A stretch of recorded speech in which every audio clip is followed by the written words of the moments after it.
Boa noite a todos, estamos de volta. Esse é o programa Ensinos da Bíblia, O Caminho.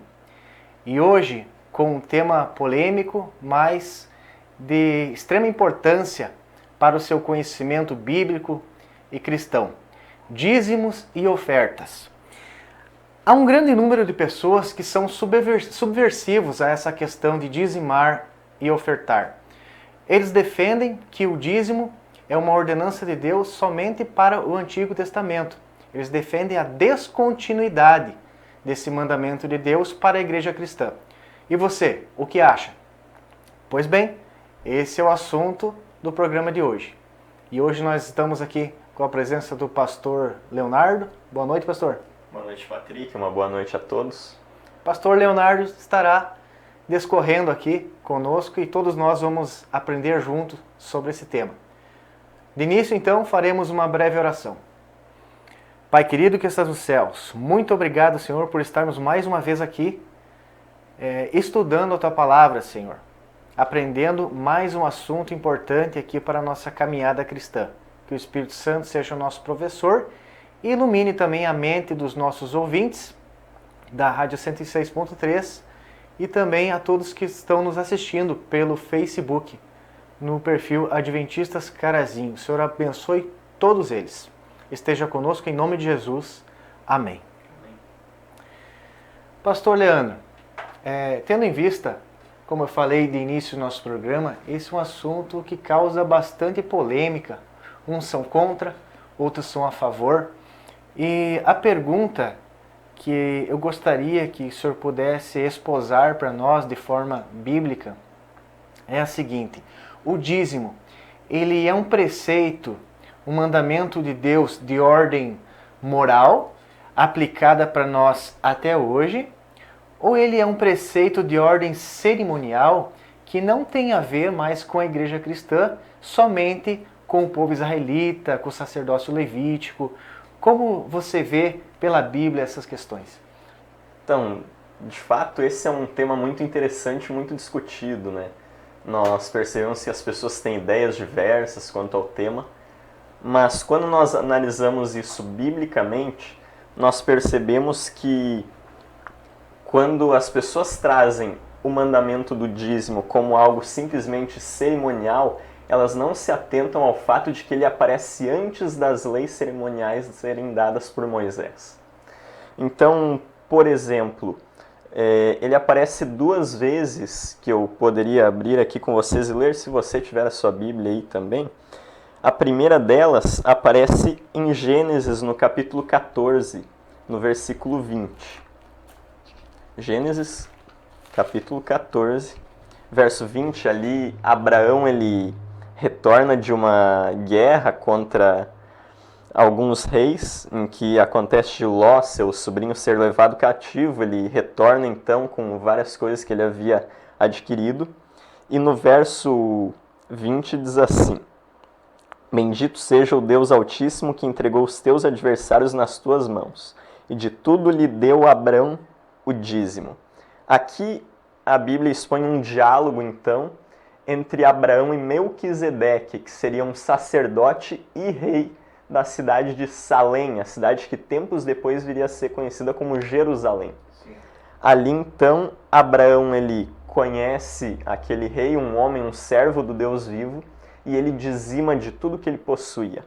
Isso acontece então antes da própria lei cerimonial ser dada por Moisés, isso muito tempo depois. E um outro texto que nós encontramos tem a ver com o neto de Abraão, Jacó.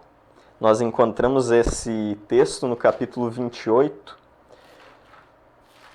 Gênesis no capítulo 28, ali Jacó, nós conhecemos a história, ele foge, tem a visão de uma escada na qual anjos subiam e desciam, e ele põe pedras, chama aquele lugar de Betel, e diz assim o texto, a partir do verso 20, 28, 20, Gênesis.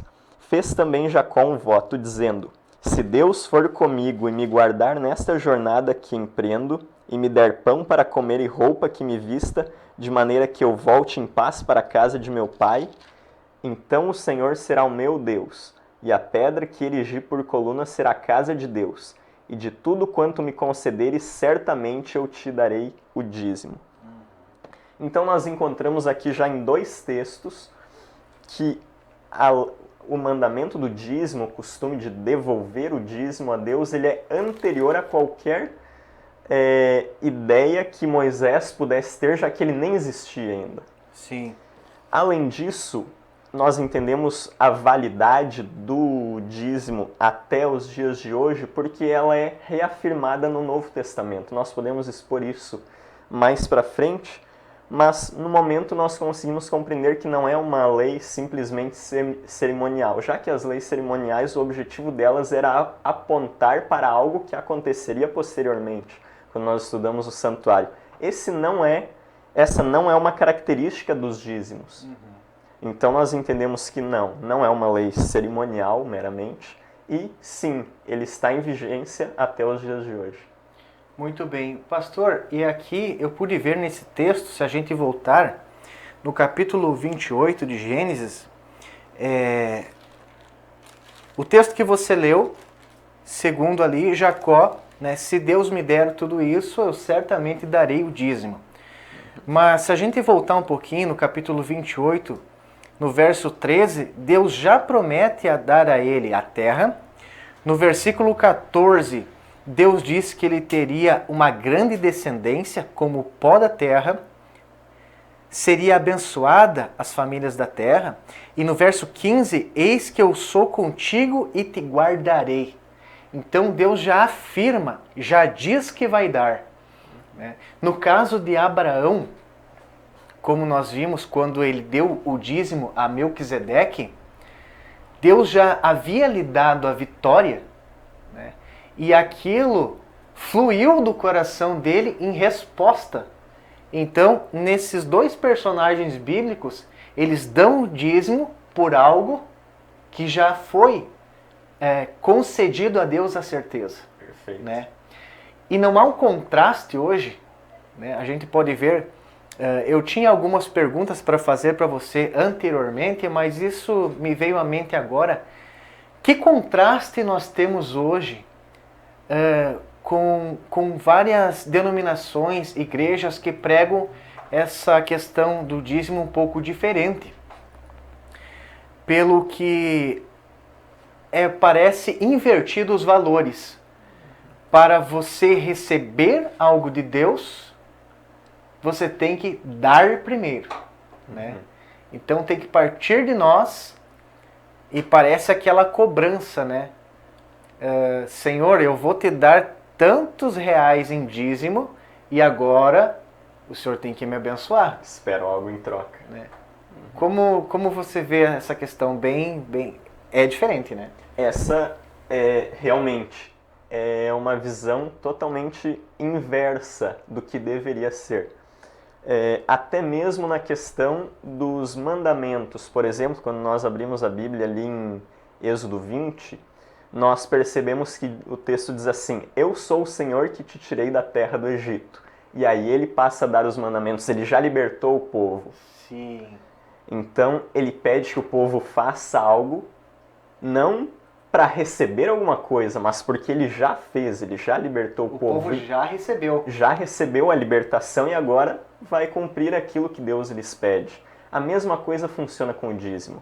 Nós não devolvemos o dízimo ou as ofertas esperando receber bênçãos de Deus, como se Deus se tornasse assim um devedor nosso, de forma alguma, mas sim por gratidão ao que Ele já nos fez. É muito interessante que isso que você está comentando se chama teologia da prosperidade. É a ideia de que quando nós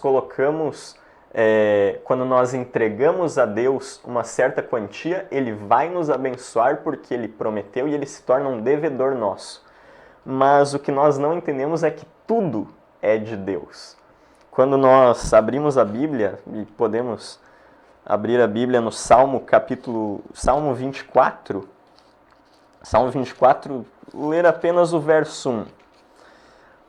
Salmo 24, versículo 1, você que está aí na sua casa, abra sua Bíblia também. Diz assim: Ao Senhor pertence a terra e tudo que nela se contém, o mundo e os que nele habitam. Tudo é de Deus. Tudo é de Deus. Aquilo que ele pede é simplesmente que nós devolvamos uma partezinha daquilo que é dele. Uma inversão desse conceito trará vários problemas às pessoas. Biblicamente, perceba comigo, o apóstolo Paulo.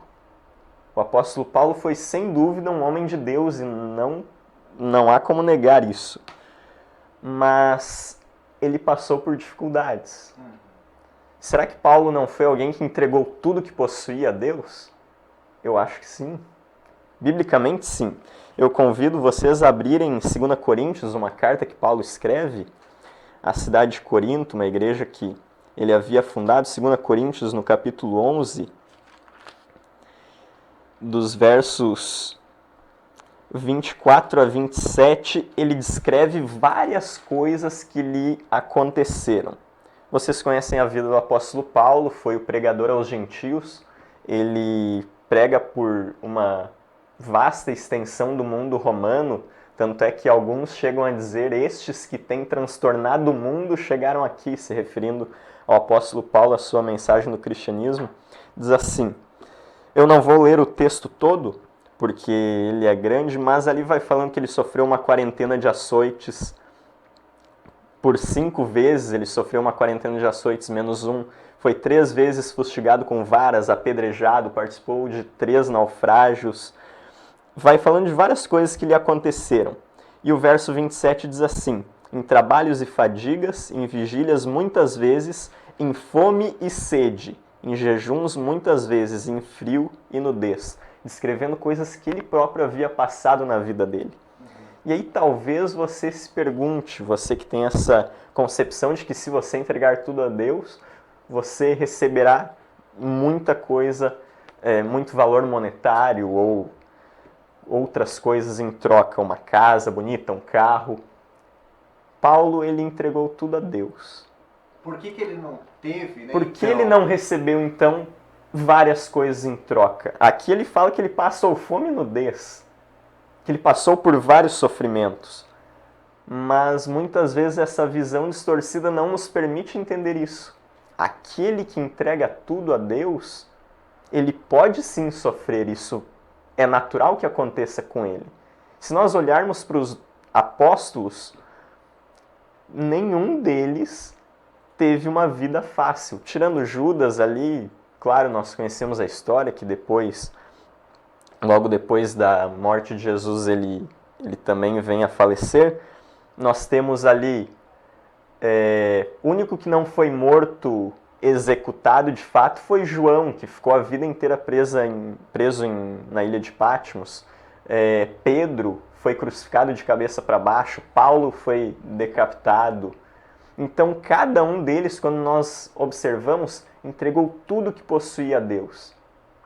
Mas, aparentemente, não receberam muitos bens em troca.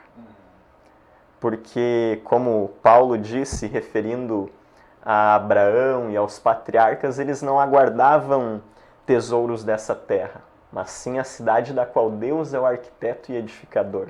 Algo que Paulo fala em Hebreus ali.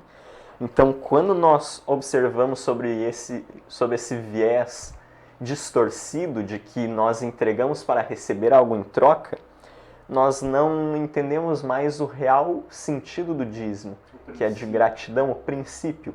Gratidão e reconhecimento de que Deus nos concede aquilo que nós precisamos e, portanto, nós devolvemos aquilo, porque tudo é dele.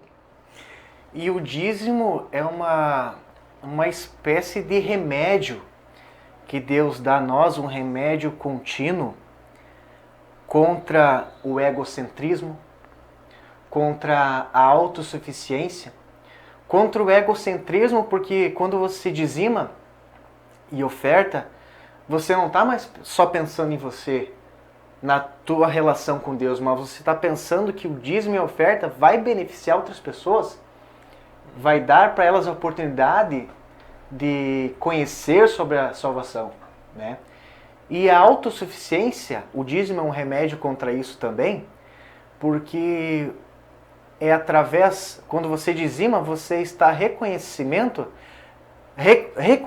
a dependência diária de Deus.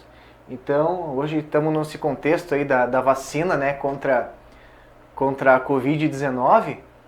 Eu, particularmente, penso, para mim, para a minha vida, que a questão de dizimar e ofertar também é uma vacina contra essas duas pestes da natureza humana, que é o egocentrismo e a autossuficiência. Inclusive, Patrick, quando nós olhamos para a Bíblia, um dos temas mais falados por Jesus é sobre dinheiro. Porque Jesus sabia o bem e o mal que o dinheiro podia fazer. Então, o dízimo, sendo essa vacina, como você falou, ele é muito importante para cada um de nós, para que nós não nos ensoberbeçamos e nós tenhamos noção de que tudo que nós temos vem de Deus. É isso.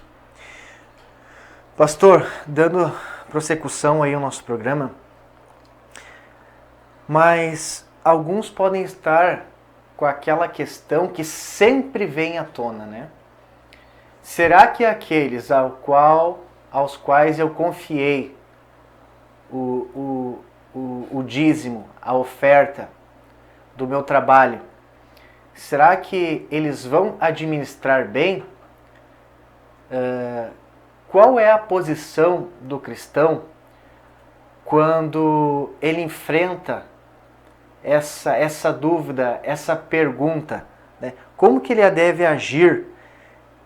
Ele deve parar de dizimar se ele está em dúvida sobre a administração dos líderes? Como que ele faz numa situação dessa? Essa, de fato, é uma pergunta que sempre surge e é uma pergunta muito importante. Mas quando nós olhamos para a Bíblia, nós encontramos em alguns trechos momentos em que os sacerdotes, aqueles que usufruíam dos dízimos, como colocava a lei que assim fosse, já que eles não possuíam ganhos, etc., eles, então, em alguns momentos, passaram a administrar mal isso, a fazer coisas que Deus não concordava. Um desses textos é referente aos filhos do sacerdote Eli. Ali no contexto da história de Samuel ainda muito pequeno. Convido a vocês que abram no livro de 1 Samuel. Os filhos de Eli, eles eram rapazes que oficiavam, sim, no templo, eram sacerdotes, mas que tinham um procedimento muito duvidoso, no mínimo. E diz assim o verso 17 do capítulo 2 do livro de 1 Samuel. 1 Samuel, capítulo 2, verso 17. Diz assim: Era, pois, muito grande o pecado destes moços perante o Senhor, porquanto eles desprezavam a oferta do Senhor.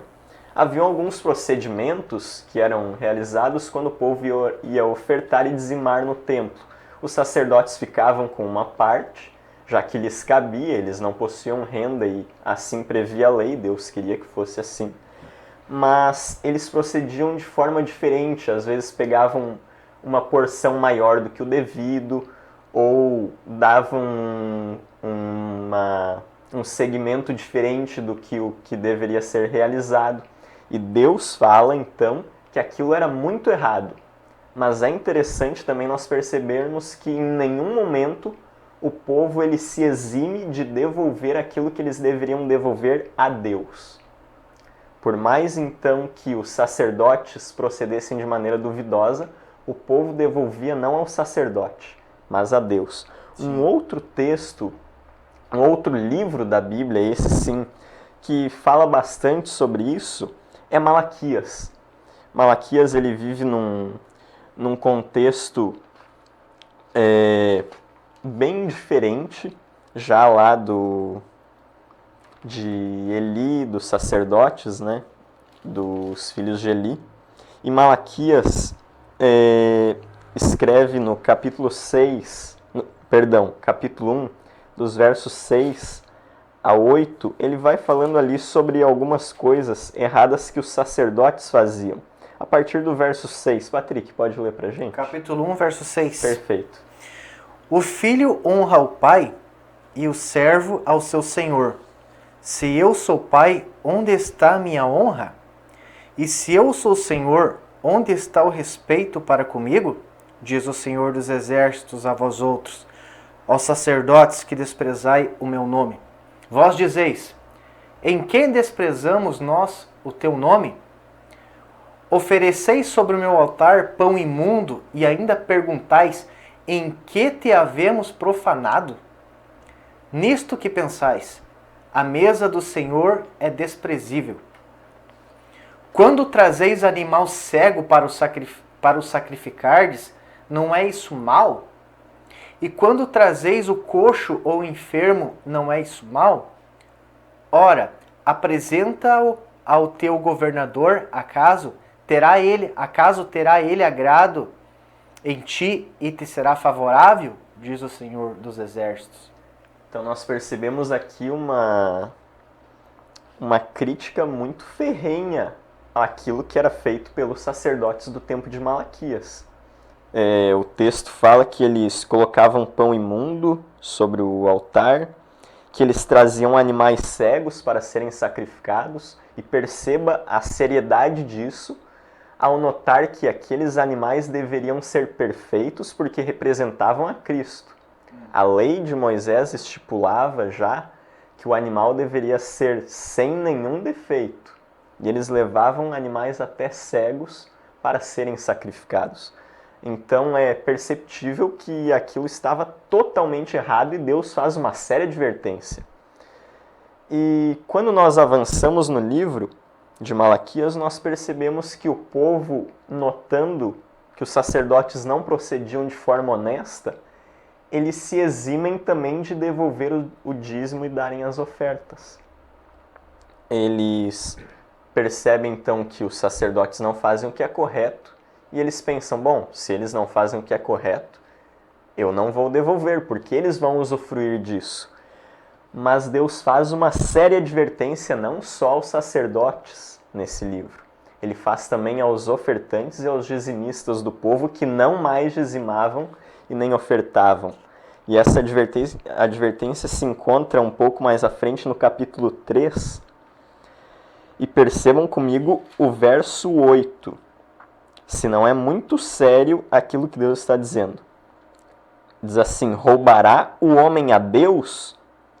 Todavia vós me roubais e dizeis, em que te roubamos? Nos dízimos e nas ofertas. O texto continua, diz ainda no verso 10, trazei todos os dízimos à casa do tesouro, para que haja mantimento em minha casa, e provai-me nisso, diz o Senhor, se eu não vos abrir as janelas do céu e não derramar sobre vós bênção sem medida. Mas então a advertência dele é, aquele que não devolve o dízimo, ele está roubando a Deus. E, pastor Leonardo, então nós podemos concluir que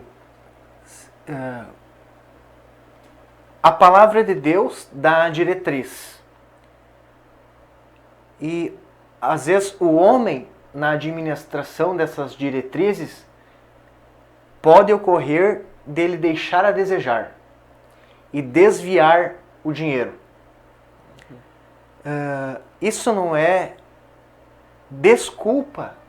Se ele roubar o dinheiro, for comprar coisas para si, no caso de não aplicar corretamente, como a Bíblia fala, não é desculpa para o crente, para o cristão, roubar a Deus. De forma alguma. Né? E eu vejo assim, se o dízimo, aqui fala em roubo, se era roubo no Antigo Testamento reter o dízimo, ele é um preceito de ordem moral, tanto para aquela época quanto para hoje. Perfeito. Né? E não apenas um mandamento cerimonial. E no Novo Testamento nós temos também aquele caso da viúva pobre, né? Que está lá no livro de Marcos, capítulo 12.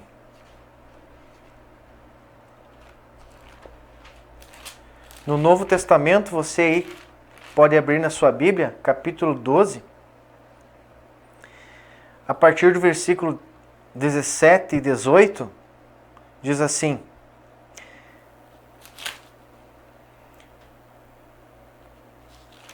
Marcos, capítulo... É o 41. Desculpa. 12, 41. Isso, capítulo 12, versículo 41. Diz assim: Assentado diante do gasofilácio, observava Jesus como o povo lançava ali o dinheiro. Ora, muitos ricos depositavam grandes quantias. Vindo, porém, uma viúva pobre, depositou 2 pequenas moedas correspondentes a 1 quadrante. E chamando os seus discípulos, disse-lhes: Em verdade vos digo que esta viúva pobre depositou no gasofilácio mais do que o fizeram todos os ofertantes, porque todos eles ofertaram do que lhes sobrava. Ela, porém, da sua pobreza deu tudo quanto possuía, todo o seu sustento. Qual era a situação do templo naquela época, dos oficiantes, pastor? Era uma situação totalmente contrária ao que seria o correto. Deturpada. Extremamente, totalmente deturpada.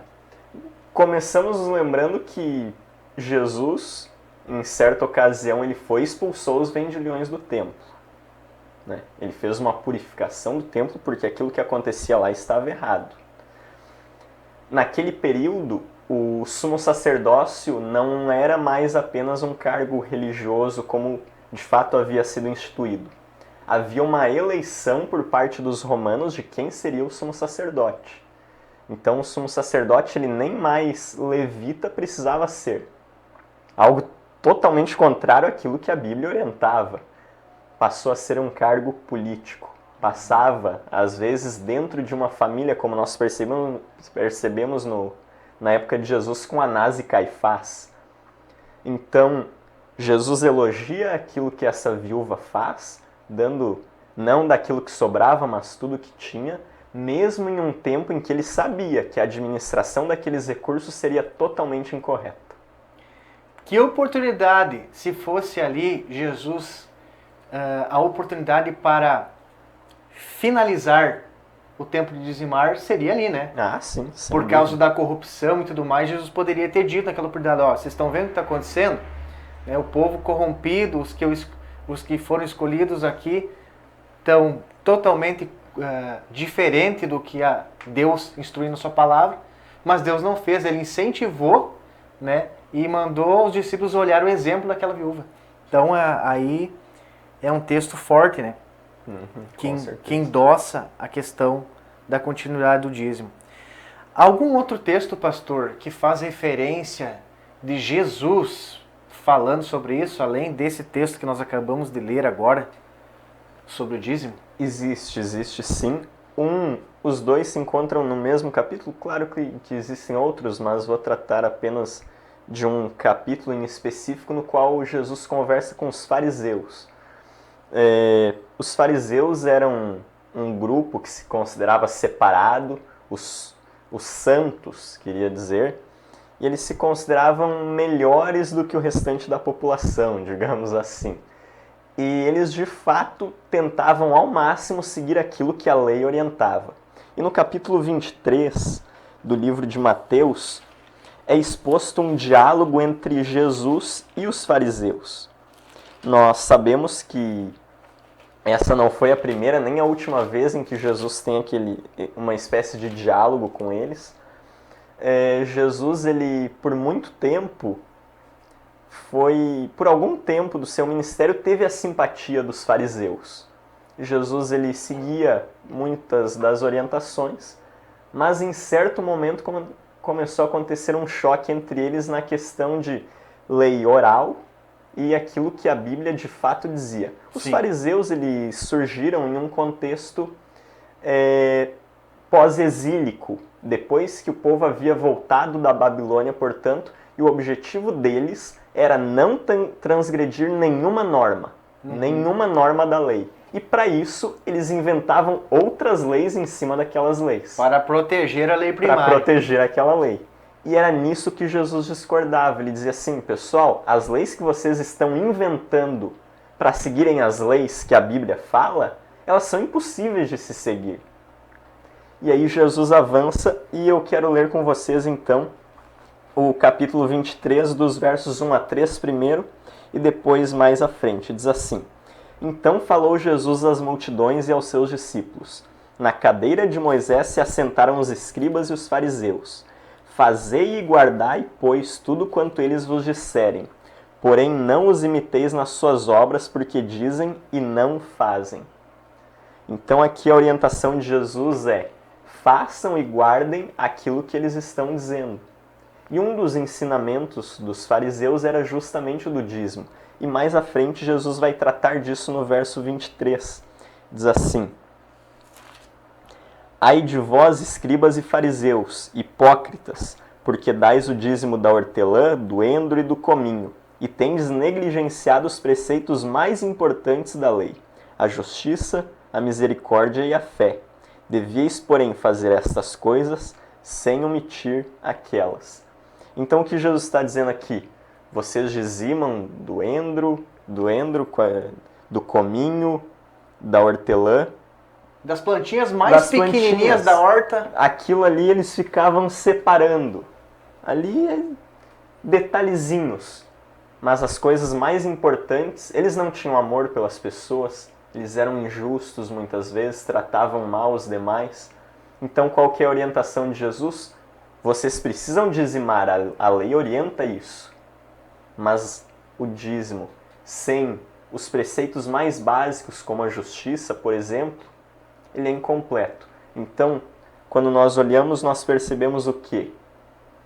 Simplesmente justiça, misericórdia e fé, sem o dízimo, também é uma omissão. Jesus fala, devem fazer essas coisas sem omitirem aquelas. Então Jesus orienta sim, existem pessoas que dizem que não, que isso nunca aparece, Jesus nunca fala dos dízimos. Ele fala sim, ele reafirma que o dízimo deve ser devolvido em um contexto maior, mas sim, ele afirma isso, o dízimo está em validade. Por que no Novo Testamento não é tão clara essa doutrina do dízimo? Nós temos textos como este que acabamos de ler agora, mas porque a Bíblia que existia lá, né, Pastor Leonardo, era o Antigo Testamento.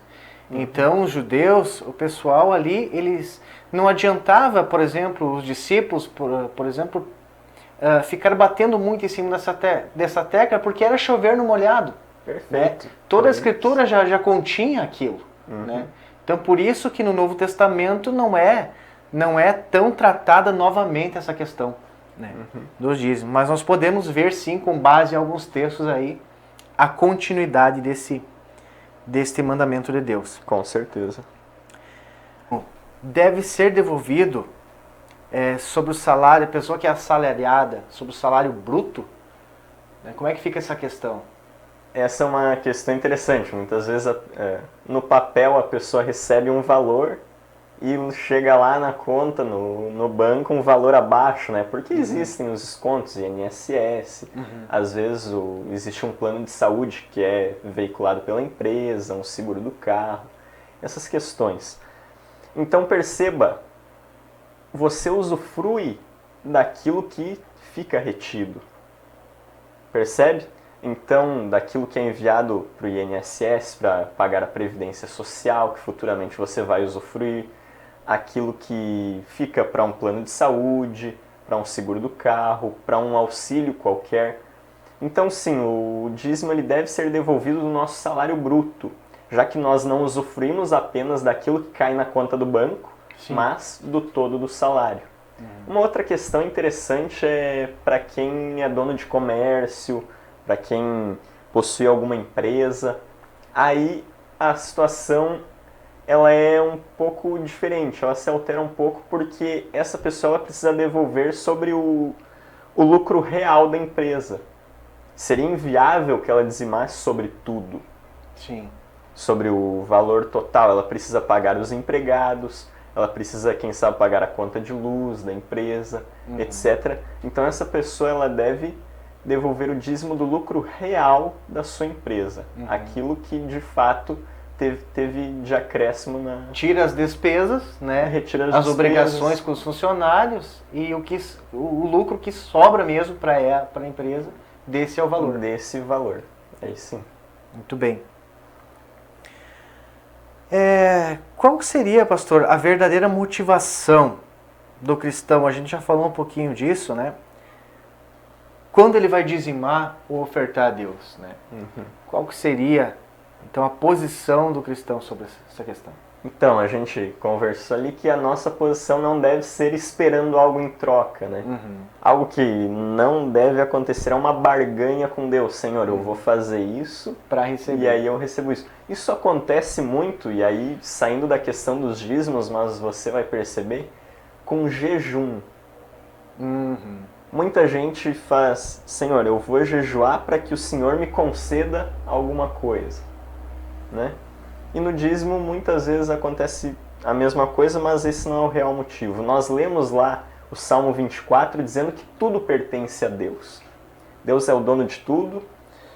Existem outros textos que falam a mesma coisa.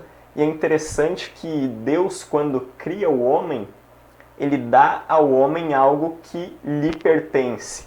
E se você puder abrir a sua Bíblia em Gênesis, no capítulo 1, logo no início, eu prometo que a gente vai chegar lá, o verdadeiro motivo de se devolver o dízimo. Gênesis, no capítulo 1, verso 26, fala sobre a criação do homem. E ali diz assim, também disse Deus, façamos o homem à nossa imagem, conforme a nossa semelhança.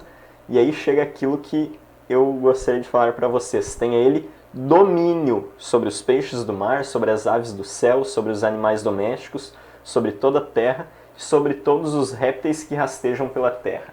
Deus concede ao homem algo que é de Deus, domínio. Mas não é um domínio destrutivo, ele não concede a natureza ao homem para que o homem destrua os animais, destrua a natureza, não, de forma alguma. Ele concede isso para que o homem seja um mordomo, um servo de Deus na administração daqueles bens. Então, o homem recebendo esse domínio, ele agradece a Deus o administrando da maneira correta. Isso acontece também com o dízimo. Deus, ele é o dono de tudo. A Bíblia diz que ele é o dono do ouro e da prata. Tudo pertence a ele. E ele nos concede, então, uma parte para que nós administremos aquilo. Sim. E ele nos pede 10% em reconhecimento e em gratidão aquilo que ele faz por nós. Tem um texto que fala sobre... Nós conversamos sobre ele antes de começar o programa. Esse é o texto que fala o seguinte, nós estávamos antes de começar o programa falando que não digas o teu braço... Perfeito. Isso, o texto acho que eu anotei aqui. No meu esboço, o texto é Deuteronômio capítulo 8. Deuteronômio 8. Esse texto que me faltou agora na Verso mente. 17 e 18. Isso. Pode ler pra gente, Patrick, por favor? Sim. Podem nos acompanhar aí, vocês que estão nos escutando, assistindo o programa. Deuteronômio capítulo 8, verso 17 e 18. Diz assim: Não digas, pois, no teu coração, a minha força e o poder do meu braço me adquiriram essas riquezas. Antes te lembrará do Senhor teu Deus, porque é Ele o que te dá força para adquirir riquezas. Aí o texto continua. Aí é um princípio forte, né? Perfeito. Em agradecimento, em reconhecimento a Deus de que Ele nos concede a força, Ele nos concede as riquezas. Então o verdadeiro motivo é gratidão, com certeza reconhecimento e adoração a um Deus que nos dá tudo que nós possuímos, já que Ele sim é o dono de fato. Ok. E, pastor, há um pensamento entre alguns que afirmam o seguinte, que Paulo, né, Paulo, o maior escritor ali do Novo Testamento, escreveu cerca de 13 epístolas, né? Paulo, dizem alguns que Paulo ele não aceitava dízimo, oferta de forma nenhuma, e que ele fabricava tendas para se manter, e que isso deve ser o exemplo hoje para a igreja cristã. Se Paulo não aceitava receber dízimo, né, e tinha seu trabalho, nós devemos seguir isso aí. É correto esse ponto de vista? O que estava acontecendo nesse contexto?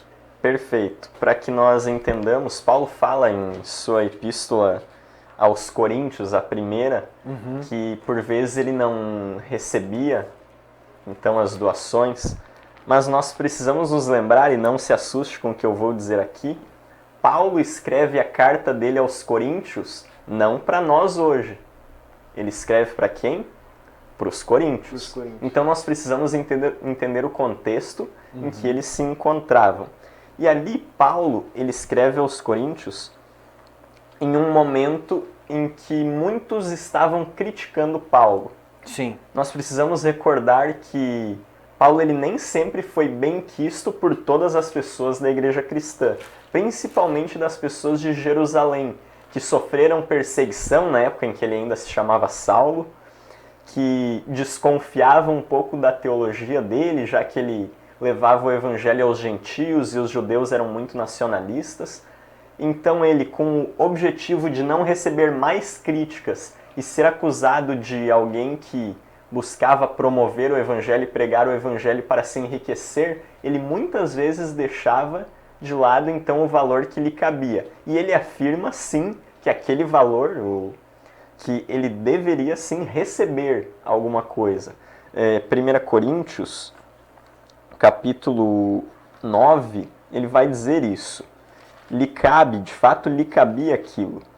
E para isso ele remete a textos do Antigo Testamento, que falam sobre o dízimo devolvido aos sacerdotes. Esse é um texto então em que nós encontramos um paralelo que nos diz que ainda está em vigor. Sim. Mas diz assim a partir do verso 5. 1 Coríntios capítulo 9, verso 5. E também o de fazer-nos acompanhar de uma mulher irmã, como fazem os demais apóstolos, os irmãos do Senhor e Cefas, ou somente eu e Barnabé não temos direito de deixar de trabalhar. Aqui ele se referia ao costume dos outros apóstolos de não exercerem mais as suas atividades profissionais, como ele cita Cefas, Pedro, que era pescador, então eles abandonavam isso e recebiam então das igrejas o auxílio para levarem o evangelho. E ele diz, será que somente Barnabé e eu não temos o direito de deixar de trabalhar? E ele continua no verso 7. Quem jamais vai à guerra à sua própria custa? Quem planta vinha e não come do seu fruto? Ou quem apacenta um rebanho e não se alimenta do leite do rebanho? Porventura falo isto como homem, ou não diz também a lei? Porque na lei de Moisés está escrito, não atarás a boca ao boi quando pisa o trigo. Acaso é com bois que Deus se preocupa? E aí vem o verso 13, me adianto. Diz assim, não sabeis vós que os que prestam serviços sagrados do próprio templo se alimentam? E quem serve ao altar, do altar tira o seu sustento? Assim ordenou também o Senhor aos que pregam o evangelho que vivam do evangelho. Então aqui ele é bem claro em dizer, eu também tenho o direito de viver do evangelho. Categórico. Ele é categórico em afirmar, não resta dúvida. E ele usa o exemplo levítico para trazer um princípio para a igreja cristã. Né? Ora, se não era assim no sacerdócio, como Deus mandou fazer, por que eu não posso? Claro que de fato ele era um construtor de tendas e havia, né, pastor Leonardo, essa preocupação de Paulo que o dízimo, as ofertas, a igreja ainda não estava madura o suficiente para entregar a ele. Então, naquele contexto, naquela situação, ele decidiu, né, não receber. Né? Perfeito. Mas há outras ocasiões que ele cita em que ele recebeu valores financeiros para continuar sua obra e dar seguimento à pregação do Evangelho? Sim, com certeza. Esses textos existem. 2 Coríntios, né, uma carta que ele escreve também à mesma cidade, ele vai dizer assim no capítulo 11, 2 Coríntios, capítulo 11, os versos 8 e 9, ele diz assim: despojei outras igrejas recebendo salário para vos poder servir. Aqui ele é bem claro. Então ele recebeu o auxílio de outras igrejas para ajudar a igreja de Corinto, para estar trabalhando, levando o evangelho em Corinto. E estando entre vós, ao passar privações, não me fiz pesado a ninguém, pois os irmãos, quando vieram da Macedônia, supriram o que me faltava. E em tudo me guardei e me guardarei de vos ser pesado. Então ele não queria ser pesado para a igreja, que a igreja tivesse que desembolsar um alto valor para que ele se mantivesse ali. Mas ele é categórico em afirmar que em outra ocasião ele aceita para pregar o evangelho para os próprios coríntios. Dá a entender que ele queria que os coríntios atentassem para essa questão, embora não recebendo, né? Mas ele não foi à guerra às suas próprias custas aqui. Sim. Como nós lemos anteriormente. Ele recebeu essa ajuda aqui, né, dos irmãos de outras igrejas. Mais algum texto, pastor, que fala dele recebendo essa ajuda financeira? Existe ainda Filipenses, capítulo 4. Filipenses, no capítulo 4, os versos 14 a 20, ele vai falar sobre aquilo que os filipenses fizeram por ele. Ele diz assim: todavia fizestes bem, associando-vos na minha tribulação. E sabeis também vós, ó Filipenses, que no início do Evangelho, quando parti da Macedônia, nenhuma igreja se associou comigo no tocante a dar e receber, senão unicamente vós outros. Então ele aqui está dizendo, olha, a única igreja que me auxiliou no tocante a me ajudar com valores para que eu levasse o Evangelho adiante foram vocês. Verso 16 ele continua dizendo assim: porque até para Tessalônica mandastes não somente uma vez, mas duas, o bastante para as minhas necessidades. Não que eu procure o donativo, mas o que realmente me interessa é o fruto que aumenta do vosso crédito. Recebi tudo e tenho abundância. Estou suprido desde que Epafrodito me passou as mãos, o que me veio de vossa parte, como aroma suave, como sacrifício aceitável e aprazível a Deus. E o meu Deus, segundo a sua riqueza em glória, há de suprir em Cristo Jesus a cada uma de vossas necessidades. Então aqui ele é bem claro. Por vezes, ele aceitou os donativos se a igreja entregava a ele. Porque ele acreditava, sim, que aqueles que pregam o evangelho precisam também viver do evangelho. Ele aceita. Quando alguém disser que Paulo não aceitava e tal, mostra esse texto, mostra o texto de 2 Coríntios, Paulo, ele sim, concordava que aquele que leva o evangelho precisa sim viver do evangelho. Viver do evangelho não é somente viver o evangelho, mas viver financeiramente do evangelho, né? Perfeito. E por que o pastor precisa viver do evangelho? Um pastor adventista hoje, que é a comunidade da qual eu e você partilhamos, ele pode ter uma renda extra, ele ser um mecânico, ele pode ser um cabeleireiro, um eletricista, sendo ainda assim um pastor da igreja? Como que funciona na igreja adventista do sétimo dia essa questão especificamente? Na igreja adventista não é permitido aos pastores que exerçam uma outra atividade profissional além do pastorado. Por diversas questões. A primeira delas é, lógico, o tempo que seria despendido nessas outras atividades profissionais. O tempo integral do pastor ele deve ser dedicado ao pastorado. Até porque na maior parte das igrejas adventistas, ou na maior parte dos casos dos pastores adventistas, eles se dedicam a mais de uma igreja. Então, é comum nós vermos igrejas de outras denominações em que cada igreja possui um pastor. Dentro da igreja adventista funciona de uma forma um pouco diferente. Um pastor tem, por vezes, 2, 3, 4 igrejas. Existem também pastores de igrejas maiores, claro, que aí sim se prendem a uma igreja e ali exercem o seu trabalho, mas no geral os pastores possuem mais de uma igreja e precisam sim ter dedicação em tempo integral.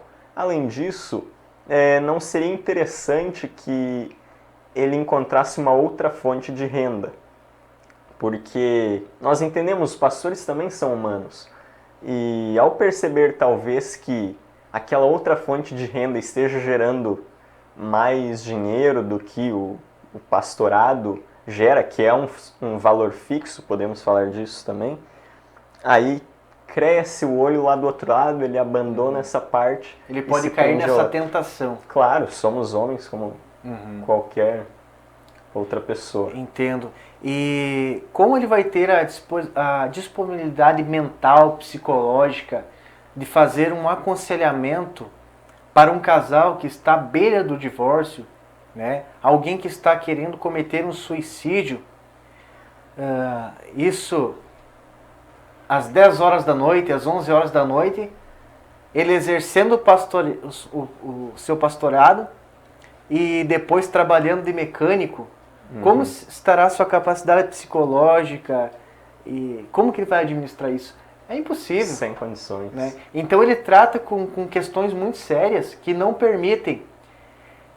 E é bíblico. Esse é um conceito bíblico. Perfeito. O pastor da Igreja Adventista, denominação da qual nós fazemos parte, ele é pastor às 24 horas do dia. Se ligar para ele às 4 horas da manhã, ele é pastor naquele horário e ele vai atendê-lo também. E muitos podem estar questionando, o pastor, então, adventista, ele cuida de várias igrejas. Aqueles que não conhecem o sistema que funciona a igreja adventista quanto ao recebimento dos dízimos e das ofertas, podem entender, pastor Leonardo, que o pastor chegou no final do culto, teve ali um momento das pessoas dizimarem, todo esse dinheiro vai ficar aí no colo do pastor. E ele vai ficar lá, né, montando em cima do dinheiro. Ainda mais com várias igrejas. Com várias igrejas, né? Então esse pode ser um questionamento aí dos nossos ouvintes, né? Não é assim que funciona. Não, dentro da igreja adventista não. A igreja adventista é uma igreja mundial, por isso ela possui vários níveis de organização e uma junção de igrejas, de um vasto grupo de igrejas, forma uma associação. Um grupo de igrejas com, quem sabe, 40, 50 pastores. Todo o dinheiro que entra, ele não vai para o bolso do pastor da igreja. Ele é enviado para essa associação, onde esse dinheiro, então, é destinado não apenas a um pastor em específico, mas a todos. Então, o pastor de uma igreja adventista de 1000 membros, ele recebe o mesmo salário do pastor de uma igreja adventista de 100 membros. Existe um piso e um teto. O pastor, ele vai receber, sim, um salário que ele consiga viver, que lhe seja dignamente, um salário digno, lógico, mas ele também não vai enriquecer sendo um pastor da igreja adventista, de forma alguma. Existe um teto e dali não passa. Então, é um salário fixo todo mês, independente da entrada de dízimo, se for maior, se for menor. Isso não afeta nenhuma questão se é pastor de uma igreja ou de 7, 8, ou se é pastor de uma igreja com 20 membros ou de 1000. Isso independe. Ok, é padrão. Quanto às crianças, pastor, eu gostaria que você explanasse um pouco. É interessante a gente motivar as crianças a desenvolver um sistema de devolver a Deus, porque por mais que a criança não tenha um salário, às vezes ela ganha ali uma mesada mensal, algo sistemático. Como é que funciona essa questão de incentivo às crianças, né? Perfeito. Bom, todas as pessoas, elas possuem gastos. Certo. E com as crianças não é diferente. Uma criança, ela por vezes vai receber um brinquedo, vai comprar alguma coisa. E é interessante que nós ensinemos a criança desde pequena os preceitos, aquilo que nós temos. Bom, a Bíblia é bem clara nisso, ensina a criança no caminho que deve andar e ainda quando for velha não se desviará dele. No Brasil, principalmente, nós não temos o costume de ensinar administração financeira às nossas crianças e aos nossos adolescentes. Isso é uma lástima muito grande, porque aí nós vemos muitos adultos que se endividam com muita facilidade, não sabem administrar. E esse ensino devia começar lá na infância. Lá quando a criança é pequena, seria interessante o costume de dar a ela, pagar a ela uma mesada, não para que ela fique em casa jogando videogame, mas quem sabe ela varreu o quarto dela, arrumou a cama, exerceu algumas atividades ali, ela recebe então um valor que seria gasto com ela de qualquer forma, por meio de um presente e tal, mas dessa forma ela aprenderia a administrar o seu próprio dinheiro. E por que não, nesse momento em que se dá uma mesada, se dá um valor, que ensinassem também às crianças e aos adolescentes a dizimar? Esse é um momento que, se não aprendido na infância, muitas vezes a pessoa vai ter uma dificuldade tremenda de exercer aí sim na vida adulta, já com seu emprego. Então, quando a criança aprende isso desde pequena, dizimar de R$10 que ela receba dos pais, é um conceito muito bonito. E que ela com certeza vai levar para a vida dela e vai ter futuramente, tranquilamente, a ideia de que o dízimo é algo sagrado e que precisa ser devolvido a Deus, porque aquilo foi posto na sua mente desde criança. Entendi. Então, quando fala ali, ensina a criança no caminho que ela deve andar,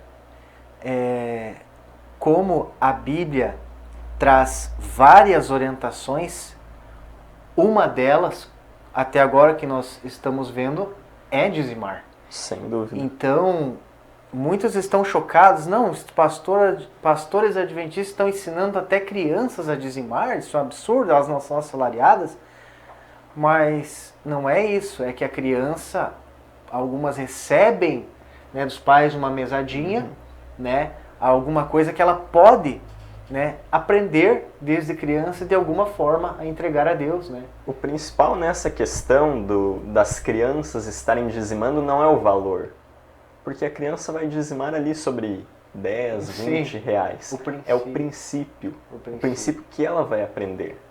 Não vai ser um valor representativo, mas para ela sim. Para ela sim. Para ela vai. Na questão espiritual, perfeito, né, que é a ênfase da questão, né? Para finalizar, então, pastor Leonardo, me diz uma coisa.